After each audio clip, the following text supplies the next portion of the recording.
a donde quiera que vayas y donde quiera que estés. Como familia estamos conectados. Y hoy, más que ayer, nos conectamos para estudiar juntos la Biblia, como familia de Centro Bíblico El Camino.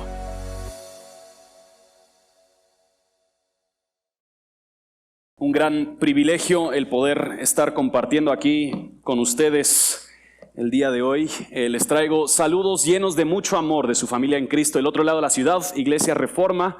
De verdad tenemos en gran estima a Centro Bíblico El Camino, su historia, su legado, su fidelidad. De verdad les agradecemos mucho por su testimonio.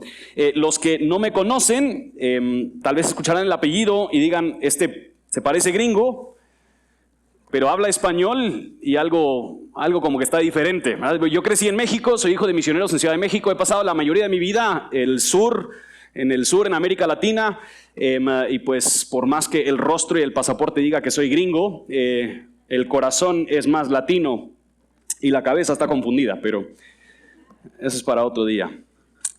En las últimas décadas, a lo largo del mundo, ha sucedido un incremento tremendo en la polarización ideológica. Muchos estudiosos se han puesto a investigar las causas de este incremento de esta polarización ideológica que se ha dado.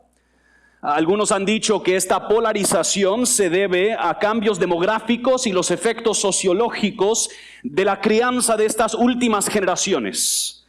Otros han dicho que esta polarización se debe al incremento de la tecnología, especialmente las redes sociales, que con el afán de mantener nuestra atención, los algoritmos de las redes sociales comparten cosas que son más y más agresivas en la dirección de la inclinación ideológica de cada individuo. Esta polarización se ha sentido sumamente pesada en países como los Estados Unidos, en las últimas elecciones, en las elecciones que se han dado en Brasil, en Colombia, en la guerra de Rusia y Ucrania, y pues no se puede ignorar los efectos de esta polarización que se está experimentando en el país de Guatemala en este momento. Pero lo más preocupante durante estos años ha sido el discurso del pueblo de Dios. Más que ser ministros de reconciliación y agentes de paz, a menudo como creyentes hemos preferido identificarnos por nuestra ideología política y dividirnos y separarnos de otros cristianos por su ideología política. Y en muchos de los países donde se está experimentando esta polarización, distintos sectores de la iglesia han terminado igualando su particular expresión política con el reino de Jesús. Y a veces pareciera que lo que más temen es perder el poder mayoritario que tienen sobre la cultura. Ahora, no soy politólogo, así que no vengo a hablar de política. Vamos a estar en Mateo 9, pero el pasaje que me dieron toca muchos de estos diferentes aspectos y ha sido imposible leer y estudiar este pasaje sin considerar la situación actual en la que se encuentra el mundo. El pueblo de Israel, al recibir este evangelio, y es importante recordar, los evangelios no son simplemente tres diferentes maneras de contar la historia de Jesús, más bien, cada evangelio fue dirigido a cierta audiencia en una situación contextual particular. Y Mateo se está dirigiendo al pueblo judío, está escribiendo al pueblo de Israel bajo el imperio romano en este tiempo. Y aunque por supuesto el pueblo de Israel tenían sus propios líderes políticos, estos líderes políticos eran nada más que títeres del emperador. Israel tenía en su legado, en su historia, todas estas promesas del linaje del rey David que iba a estar sobre el trono. Tenían estas promesas de que habrían otros profetas como Moisés que los iban a liberar y redimir. Pero ahorita el pueblo de Israel se encontraba bajo la opresión de un imperio corrupto y pareciera que su historia se había estancado y acabado. Mateo está contando su evangelio de tal forma para darle a entender a este pueblo de Israel que su historia no se ha estancado, Al contrario, por fin su historia está llegando a su clímax. El pueblo de Israel, el Evangelio de Mateo, inicia con la genealogía de Jesús, apuntando a que Jesús es el Mesías prometido. Él ancla la genealogía de Jesús específicamente al rey David, demostrando que Jesús es este Mesías, este rey prometido. Pero al mismo tiempo, Mateo está contando esta historia de tal forma para demostrar que la esperanza que tiene Israel de cómo lucirá este gobierno de Jesús y la redención y la liberación que Él trae va a lucir diferente a sus expectativas. En ese sentido, hasta cierto punto, el Evangelio de Mateo es también un llamado al arrepentimiento al pueblo judío que habían igualado el gobierno de Dios con el poder geopolítico y religioso. Y habían igualado las promesas del Mesías con la liberación política del Imperio Romano. Especialmente Mateo 8 y 9 son estratégicamente colocados después del famoso Sermón del Monte, lo que John Stott llama el manifiesto del reino de Jesús, de cómo deberían lucir los ciudadanos de su reino en medio de este contexto de polarización política. Mateo 8 y 9 siguen ese Sermón del Monte y están llenos de señales de que el gobierno que trae Jesús luce muy diferente a lo que esperaban los judíos. Especialmente los líderes judíos que tenían el timón del poder político y religioso. Inmediatamente después de que Mateo nos cuenta el Sermón del Monte, él sigue en Mateo 8 contando la historia de Jesús sanando a un leproso al tocarlo, algo que no se hacía bajo la ley judía. Jesús sana a un centurión romano, diciendo que no ha visto fe dentro del pueblo de Israel como lo que vio en este centurión. Jesús calma una tormenta, expulsa demonios de otro gentil, un gadareno. En Mateo 9, Él perdona los pecados y luego los fariseos cuestionan su capacidad de hacerlo. Entonces Él sana al paralítico.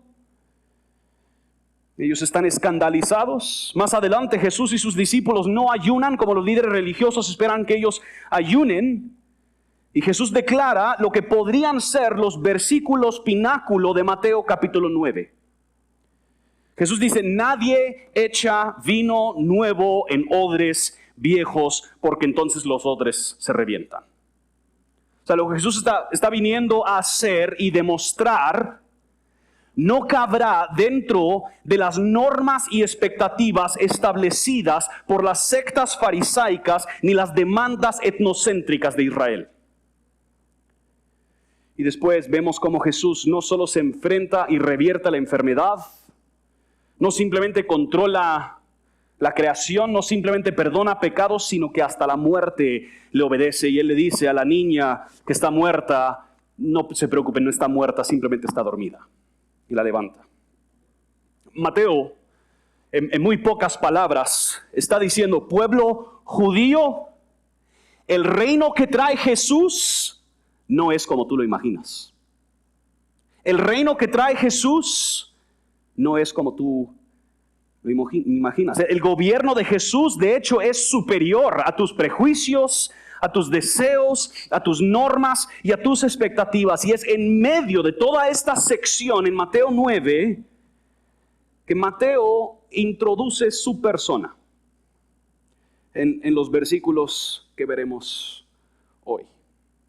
Eso solo fue la introducción. ¿Listos? En este pasaje hay dos escenas que Mateo ha unido y lo que vincula a estas dos escenas es la persona de Mateo. Mateo primero cuenta la historia de cuando Jesús lo llamó a él a seguirlo y luego cuenta una historia de una cena, una fiesta donde Jesús estaba presente. Leamos juntos Mateo capítulo 9, versículo 9 al 13. Cuando Jesús se fue de ahí, vio a un hombre llamado Mateo sentado en la oficina de los tributos, y le dijo, ven tras mí. Y levantándose lo siguió. Y estando él sentado a la mesa en la casa, muchos recaudadores de impuestos y pecadores llegaron y se sentaron a la mesa con Jesús y sus discípulos. Cuando los fariseos vieron esto, dijeron a sus discípulos, ¿por qué come su maestro con los recaudadores de impuestos y pecadores? Al oír Jesús esto dijo, los que están sanos no tienen necesidad de médico, sino los que están enfermos.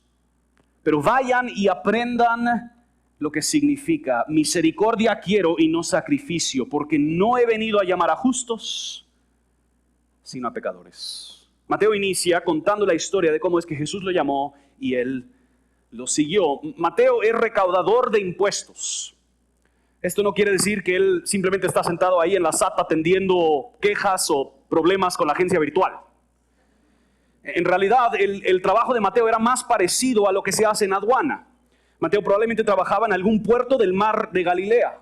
Y no hay nada escandaloso con la vocación como tal, pero cómo se había visto por la población. En muchos casos, los recaudadores de impuestos eran judíos quienes habían sido contratados por el Imperio Romano para cobrar los impuestos de su gente y trasladar esos impuestos al Imperio Romano. Estos cobradores de impuestos eran vistos como traidores, personas quienes habían abandonado su lealtad y su trasfondo étnico y cultural y se vendieron por plata al enemigo de Israel. El pueblo de Israel resentía profundamente el tener que pagarle tributos a los extranjeros que los vinieran a gobernar. Y era un cachetazo frontal que era uno de su gente que se los venía a cobrar. Pero es aquí donde Jesús empieza a romper paradigmas profundamente arraigados en la conciencia judía. El hecho de que Jesús invitara a lo que se podría considerar un traidor nacional como Mateo y seguirlo, demuestra que quizás el pueblo de Israel había puesto más importancia sobre su identidad étnica que sobre su identidad pactual. Jesús está llevando a cabo una obra y estableciendo un reino mucho más grande que la identidad geopolítica de Israel. Pero muchos del pueblo de Israel estaban tan cegados por la situación geopolítica que tenían ellos como pueblo de Israel que perdieron de vista su llamado como pueblo de Dios. Y por lo tanto, hubiera sido escandaloso que Jesús invitara a seguirlo a alguien que representara el rival político. No creo que estamos tan lejos.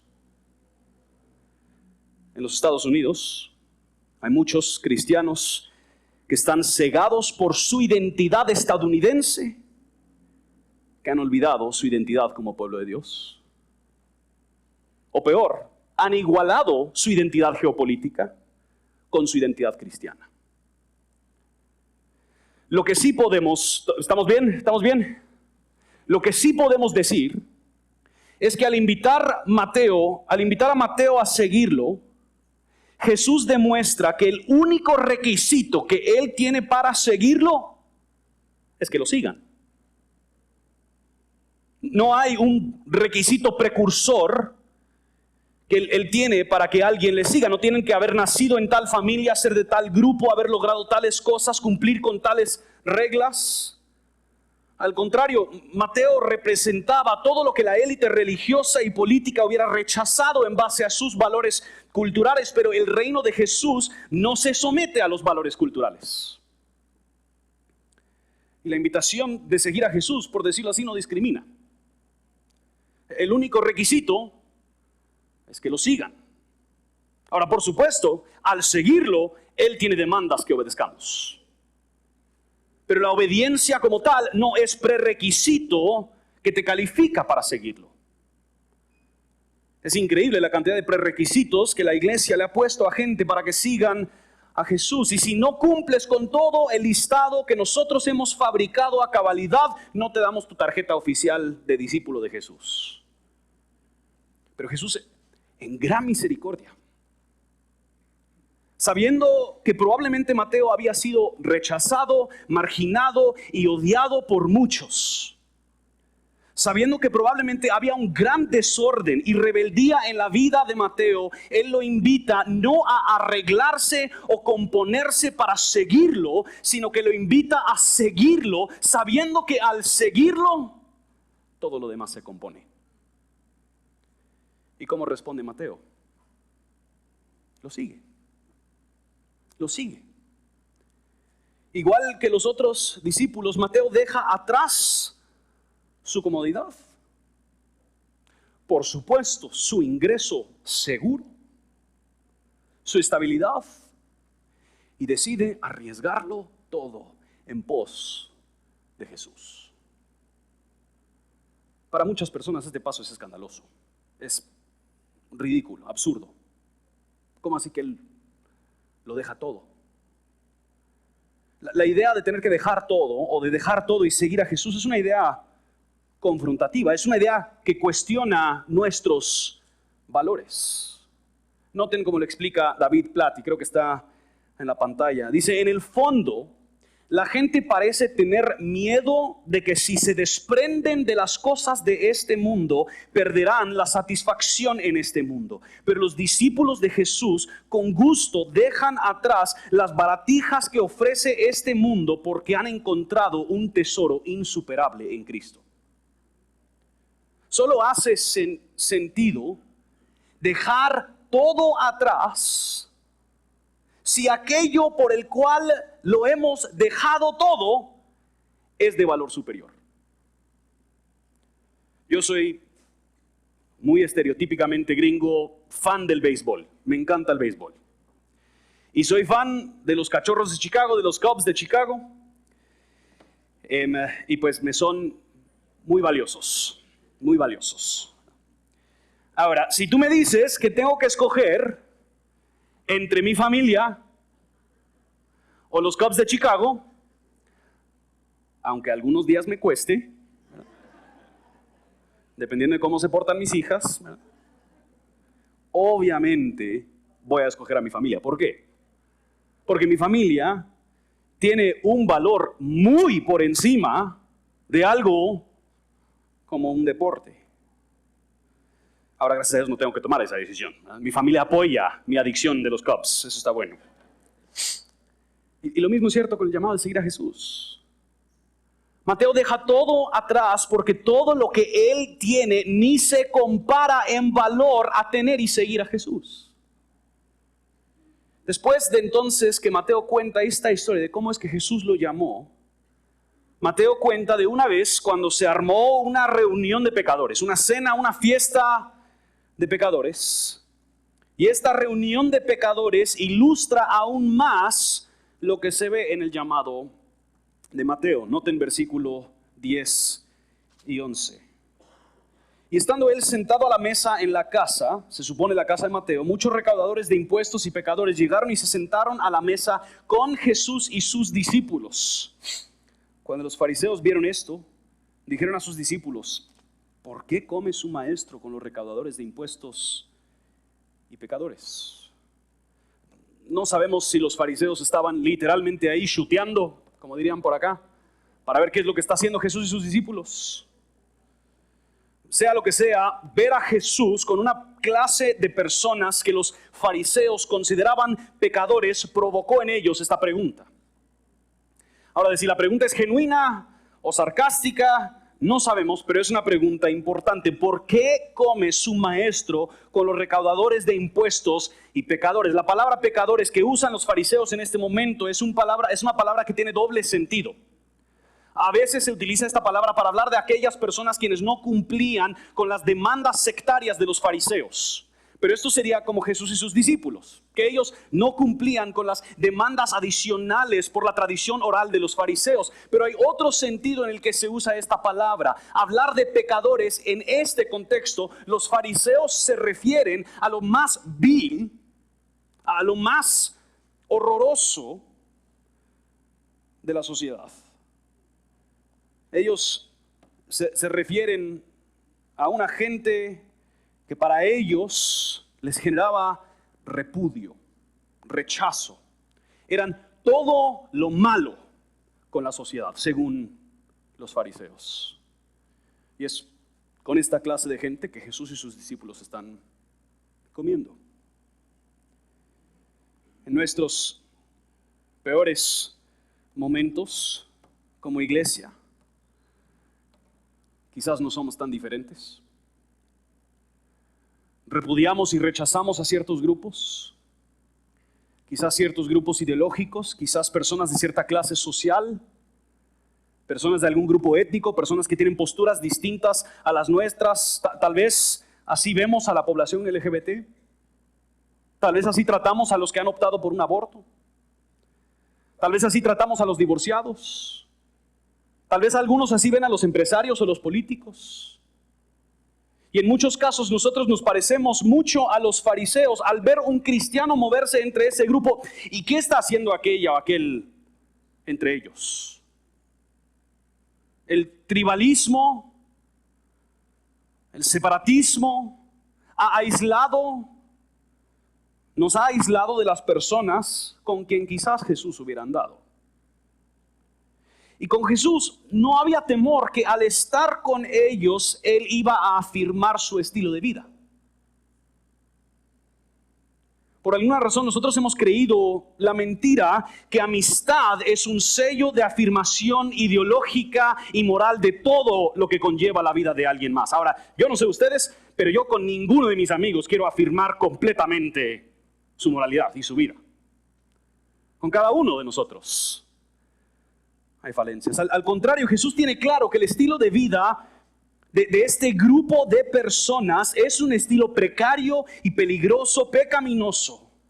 Jesús reconoce que hay cosas desordenadas en las vidas de estas personas y al estar con ellos, Él está demostrando que su reino se caracteriza por misericordia, bondad, gracia hacia los transgresores. Es así la lógica de la respuesta que Jesús da ante el cuestionamiento de los fariseos, ¿verdad? Versículo 12. Al oír esto, Jesús dijo: los que están sanos no tienen necesidad de médico, sino los que están enfermos. Pero vayan y aprendan lo que significa: misericordia quiero y no sacrificio, porque no he venido a llamar a justos, sino a pecadores. Sidney de Moraes Sánchez dice que Jesús, al responder así, afirmó que si hay perdón de parte de Dios, tal perdón es para los transgresores, porque no tiene sentido ofrecérselo a los justos, como tampoco tiene sentido ofrecerle remedios a quien está sano. Jesús demuestra que su misión, su obra al venir a la tierra no consistía en premiar a los que se consideraban justos, más bien era en amar y responder en misericordia y redención a aquellos que tenían y reconocían su gran necesidad. Él demostró su profunda misericordia al ir y estar con ellos, quienes la sociedad rechazaba y repudiaba. Ahora, ¿por qué es misericordia que Jesús estuviera con ellos? ¿Era esto simplemente una manifestación antisistema de parte de Jesús? Esto es misericordia de parte de Jesús porque lo que más necesitaban no era primeramente componer su conducta ni ser aceptados por el sistema. Lo que más necesitaban era Jesús. Jesús le da a estas personas lo que ellos más necesitan: su persona y su obra. Jesús es el remedio, es el que trae sanidad. Jesús no se para alejado de los quebrantados, pecadores y débiles, diciendo: levántate, arréglate, mejórate, supérate y ahí sí ya me puedes seguir.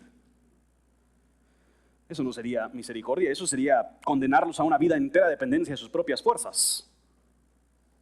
Al contrario, Jesús se acerca y responde en compasión y misericordia, ofreciéndose a sí mismo a aquellos que más lo necesitaban. David Platt sigue: cuando la lujuria, la mentira, la codicia, las posesiones o la pornografía prometen placer, combatimos su atracción con satisfacción en Cristo.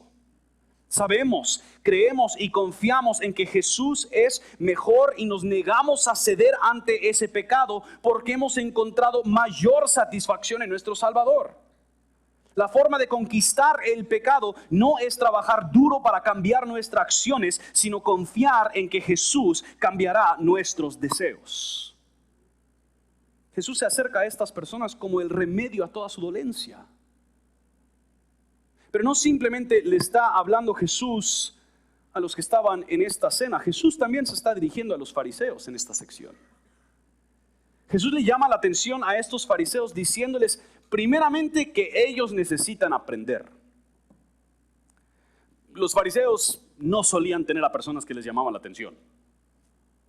Ellos le llamaban la atención a los demás. Pero dar a entender que a los fariseos les faltaba aprendizaje hubiera sido un balde de agua fría. Jesús está diciendo en pocas palabras: fariseos, ustedes no entienden las escrituras. Vayan y aprendan. Y él cita del libro de Oseas. Oseas capítulo 6, versículo 6, porque me deleito más en lealtad, en misericordia, en amor, que en el sacrificio y en el conocimiento de Dios, que en los holocaustos. El libro de Oseas enfatiza la prioridad de la lealtad a Dios por encima de la pureza ritual y sacrificial. El punto no es que Dios no se deleita en los sacrificios, ni que en ese momento Él estaba aboliendo los aspectos sacrificiales de la ley. Más bien, esto es una forma de hipérbole para decir que Dios está buscando no simplemente una pureza ritual, sino que una lealtad y pureza de corazón que verdaderamente obedece a Dios. Y nosotros sabemos que los profetas en particular se enfocaron en llamarle al arrepentimiento al pueblo de Israel por su ritualismo muerto, que a menudo incluía indiferencia hacia los más necesitados. Pudieron ser intachables en cuanto a su cumplimiento con los rituales de la ley, pero provocaban grandes injusticias hacia su prójimo, hacia los marginados, las viudas, los huérfanos, los extranjeros y los pobres. En pocas palabras, Jesús le está diciendo a los fariseos: ustedes creen que están honrando a Dios al participar en su ritualismo muerto, pero eso no es lo que Dios desea.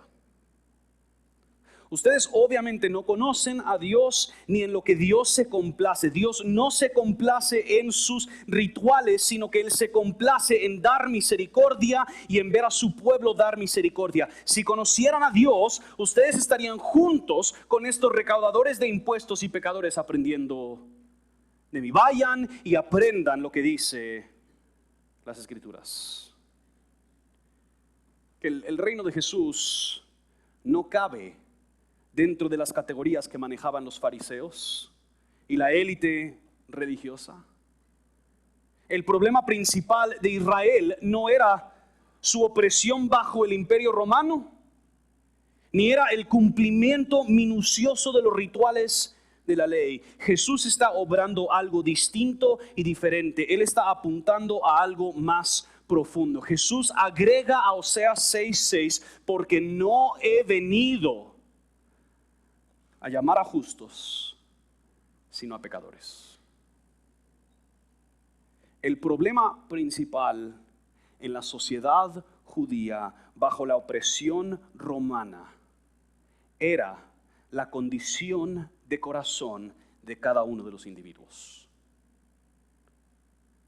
Las fibras de toda sociedad son entretejidas por seres humanos que en su centro tienen un profundo problema.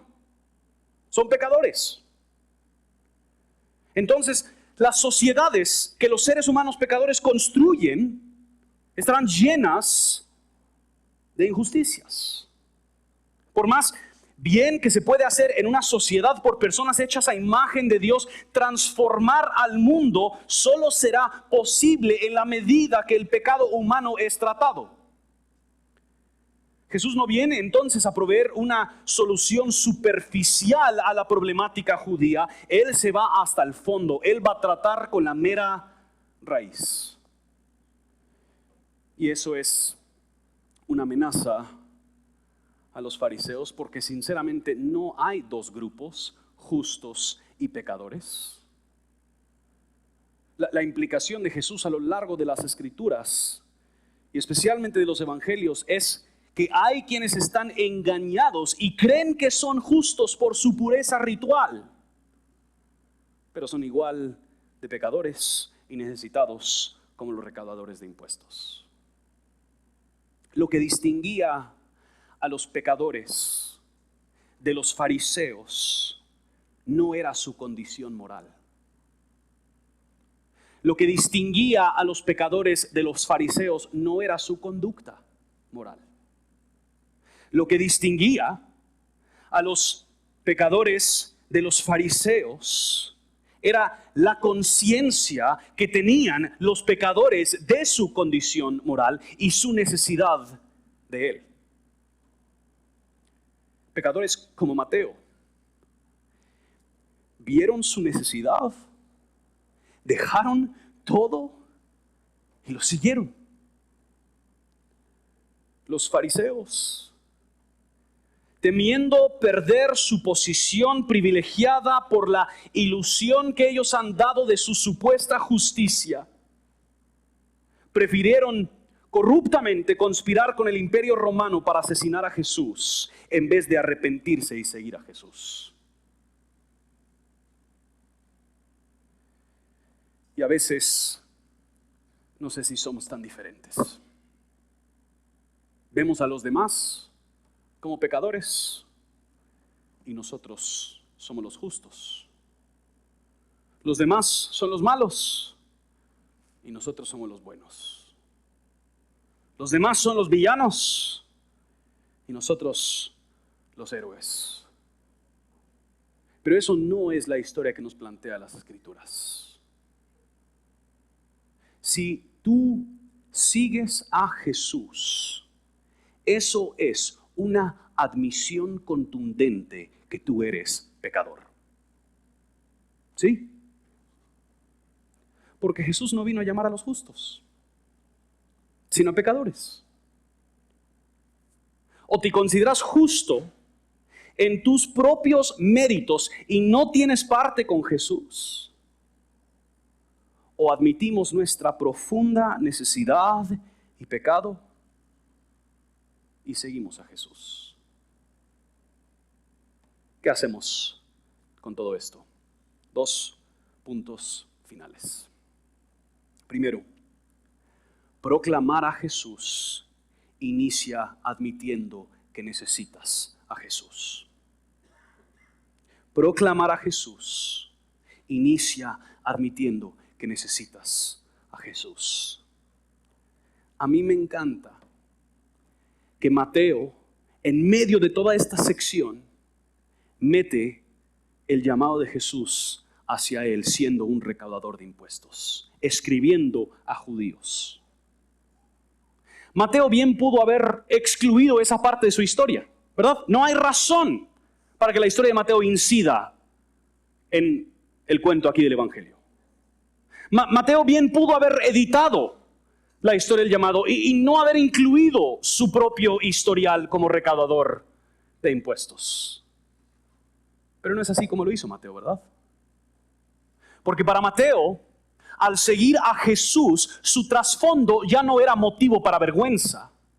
Más bien era una anécdota de la gracia de Dios en él. Entonces Mateo libremente puede hablar de su historial y de su trasfondo porque él ha encontrado transformación y redención al seguir a Jesús. Mateo está admitiendo de entrada, yo necesito a Jesús. Que él era uno de aquellos enfermos que necesitaban al doctor. Él era uno de los pecadores que en misericordia Jesús llamó. Sea cual sea nuestro involucramiento en la misión de Dios, ninguno de nosotros participa en la misión sin primero haber sido beneficiados por la misión. Si hablamos de buscar a los necesitados nos incluye. No hay nadie que participa en la misión de proclamar el Evangelio de Jesucristo que no primero necesitaba el Evangelio de Jesucristo. nos tienta a veces querer participar en la misión de Dios, imponiendo con una superioridad moral, sin un acercamiento transparente, diciendo que también nosotros somos los primeros necesitados de la gracia de la obra de Jesús. Pablo dice en 1 Timoteo 1:15, palabra fiel y digna de ser aceptada por todos. Cristo Jesús vino al mundo para salvar a los pecadores. Así que arrepiéntanse, rebeldes. No, ¿qué dice? Entre los cuales yo soy el primero. Una de las cosas que más afecta el testimonio público del Evangelio es cuando el pueblo de Dios proclama el Evangelio como necesario para los demás, pero opcional para ellos. No, mis hermanos y hermanas, cuanto más nos arrepentimos y confiamos en el Evangelio, más fructífera será nuestra proclamación del Evangelio. Cuanto más nos arrepentimos y confiamos en el Evangelio, más fructífera será la proclamación del Evangelio. Pero lo segundo, proclamar a Jesús incluye seguir el ejemplo de Jesús. A muchos nos gusta el mensaje de Jesús, pero nos incomoda un montón la metodología de Jesús. Todos queremos que el mundo conozca a Jesús, pero a menudo no queremos entrar a las partes del mundo donde Jesús entraba. Nos acomodamos en la tranquilidad y la seguridad de nuestra burbuja evangélica. Ahí no tenemos que escuchar groserías, no tenemos que enfrentarnos con los vicios de los demás, no tenemos que correr peligros, no tenemos que preocuparnos por nuestra reputación. Al contrario, hasta nos hace sentir bien de lo bueno que somos. En el momento que está viviendo el mundo no necesita a más cristianos amontonados o acurrucados juntos en su burbuja ideológicamente segura.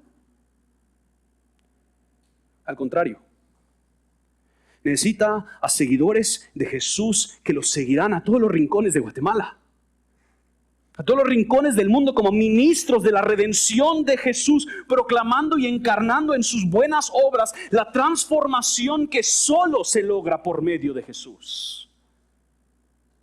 ¿Cuáles son los sectores o las poblaciones de nuestra sociedad a donde Jesús iría? ¿Te has preguntado? ¿Qué tal en tu trabajo, en tu colonia, en tu escuela? ¿A quiénes se acercaría Jesús con misericordia?